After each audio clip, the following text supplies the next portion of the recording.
தமிழ்நாட்டு அரசாங்கம் தமிழர்களுக்கானதா, தமிழ்நாட்டு மக்களுக்கானதா, ஒரு முதலியாருக்கா, வெள்ளாளனுக்கா, வன்னியருக்கா, பறையனுக்கா, இருளனுக்கா, குறவனுக்கா, ஒரு தேவருக்கா, கல்லருக்கா, மறவருக்கா, எவனுக்கும் இந்த தமிழ்நாட்டு அரசாங்கம் உதவியாக இல்லை.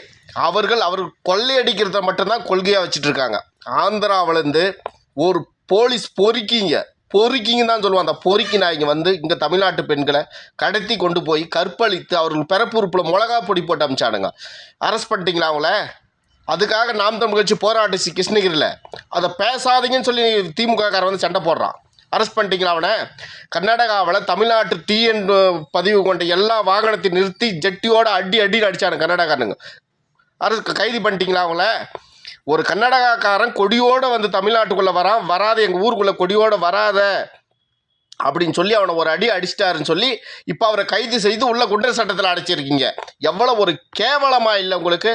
இதுதான்டா சொல்கிறேன். தமிழ்நாட்டில் என்னைக்கு நான் சொன்ன இந்த சமுதாயம், ஒரு முத்தரையரோ ஒரு பறையரோ எவனாவது ஒருத்தன் தமிழ்நாட்டில் ஒரு முதலமைச்சர் ஆனீங்கன்னா தான் இந்த நாடு உருப்படும். இந்த திமுக அதிமுக உங்களுக்கு சாபக்கேடு.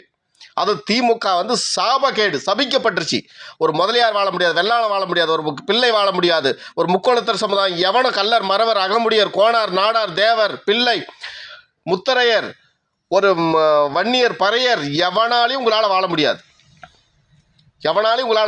திமுககாரன் இப்படி தான் அடிமைப்படுத்துவான். நீ தமிழுக்காக போராடினா, தமிழுக்காக குரல் கொடுத்தீங்கன்னா உன்னை கைது செய்யப்படுவோம், உன்னை எடுத்து பெங்களூரில் வச்சு அடிப்போம், உன்னை காலி பண்ணிவிடுவோம், நீங்கள் எங்களை அடிமை அப்படின்றது தான் அந்த திருட்டு திமுககாரன் சொல்கிறது. உண்மையான உங்கள் உடம்புல ஓடுற ரத்தம் உண்மையாக இருந்துச்சுன்னா இனி திமுகவுக்கு வாக்களிக்காதீங்க. தயவு செஞ்சு வாக்களிக்காதீங்க. நான் சொன்ன இந்த சமுதாயம் யாரும் வாக்களிக்காதீங்க.